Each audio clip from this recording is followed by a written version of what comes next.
হজ পালন করার পর হাজী সাহেবদের চলাফেরা কর্মকাণ্ড কিরকম হওয়া প্রয়োজন তা সবিনয়ে জানতে চাই। পূর্বের চরিত্রের পরিবর্তন করাটাও কতটুকু শরীয়ত সম্মত তাহার ব্যাখ্যা সহ সবিনয়ে জানতে চাই। দেখুন, হজ করার আগে এবং হজ করার পরে এই দুই জীবনের ভিতরে পার্থক্য আছে। কিরকম পার্থক্য?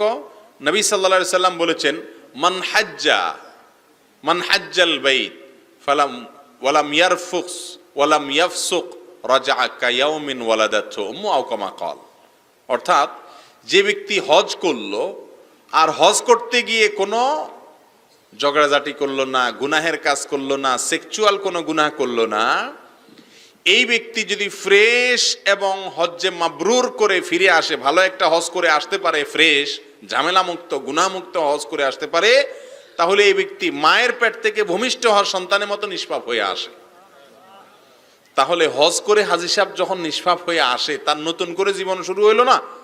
তো নতুন করে জীবন শুরু হওয়ার পরে যদি সে আবার সে জীবনে কালি লাগায় ফেলায়, তাহলে এটা দোষের। এটা অবশ্যই কিসের? দোষের। কিন্তু একটা কথা মনে রাখতে হবে, ভালো মানুষ হওয়া এটা হজের সাথে সম্পর্ক নাই এর। ভালো মানুষ হজ করার পরেও থাকতে হবে, আর হজ করার আগেও ভালো মানুষ থাকতে হবে। আমাদের দেশে অনেক লোকের টাকা পয়সা হয়েছে তারপরে হজ করে না। যদি বলে ভাই হজ করেন না কেন, বলে যে এত অল্প বয়সে হজ করে ফেললে হজ ধরে রাখতে পারবো না। বলে কি বলে না? বলে যে এত অল্প বয়সে হজ করলে হজ ধরে রাখা যাবে না। ধরে রাখা যাবে না মানে আরো কিছু বদমাশি করার নিয়ত আছে তার। এখন সে হজ করে ফেললে এগুলা কেমনে করবে? এই জন্য সে বলতে চায় আমি আরো কিছু আকাম কুকাম করে লই, আরো কিছু বদমাশি করে নিই, তারপরে একসাথে হজ করে ভালো হয়ে যাবে। এই যে আপনি বদমাইশি করে নিতেছেন, এগুলোর জন্য আল্লাহর কাছে হিসাব দেওয়া করবে না? তা আপনি হজ করে ফেললে কি লাভ হবে? ওই যে শুনছে হাদিস, হজ করলে আগেরগুলো সব কি হয়ে যাবে? ধুয়ে মুছে সাফ হয়ে যাবে। ভালো করে শুনে রাখেন, ছোট গুনাহ ধুয়ে মুছে সাফ হবে, বড় গুনাহ ধুয়ে মুছে কি হবে না? সাফ হবে না। মানুষের হক মানলে সেটা তো কিচ্ছুতেই কি হবে না? টাকা পরিশোধ করা ছাড়া, হক পরিশোধ করা ছাড়া কোনোভাবেই সেটা কি হবে না? মাফ হবে না। অতএব হজকে যারা বিলম্ব করে রাখেন এই আশা যে আরো কিছু কুকাম করব, এক নম্বর কথা হলো আপনি যে পরে হজ করার সুযোগ পাবেন সেই গ্যারান্টি আপনাকে কে দিছে? দুই নম্বর কথা হলো আপনি যে আরো কিছু কুকাম করে নিতেছেন জানা শুনা, এই কুকাম তো আল্লাহ মাফ করবে না হজ করলে।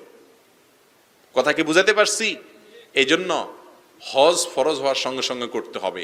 আর ভালো মানুষ হজ করার আগেও ভালো থাকতে হবে, হজ করার পরেও ভালো থাকতে হবে। আমাদের দেশে হাজী সাহেবরা যদি উল্টাপাল্টা করে, সমাজের মানুষ বলে হ্যাঁ হাজী সাহেব হইয়া কি কামটা করলো? হাজী সাহেব বড় না মুসলমান সাহেব বড়? কথা বলে না। মুসলমান সাহেব বড় না হাজী সাহেব বড়? মুসলমান সাহেব বড়। মুসলমান মানে সে ইসলামে দাখিল হয়েছে। হাজী তো ইসলামের একটা বিষয় মাত্র, আর মুসলমান তো গোটা ইসলাম। আপনি মুসলমান সাহেব কুকাম করেন, তাহলে বেটা হাজী সাহেব কুকাম করছে, তারা তো দৌড় ধরার কি আছে? কথা কি বুঝাতে পারছি? হাজী সাহেব হইয়াও কুকাম করা যাবে না, মুসলমান হইয়াও খারাপ কাজ করা যাবে না, খারাপ কথা বলা যাবে না, খারাপ কাজ করা যাবে না। উনি তো হজ করে আসছে, আপনি তো ইসলামে দাখিল হয়েছেন, মাশাআল্লাহ। তাহলে ওনার চাইতে বড়টা আপনার ভিতরে আছে। কেউই আমরা খারাপ কাজ করা উচিত না। তবে হ্যাঁ, হাজী সাহেবদের কাছে সমাজের মানুষ যেহেতু বেশি আশা করে, তারা যদি নিষ্পাপ হয়ে আসে, অতএব তাদের উচিত হজ করার পরে সুন্দর আচরণ করা, সুন্দর আমল করা। আল্লাহ তাআলা তৌফিক দান করুন।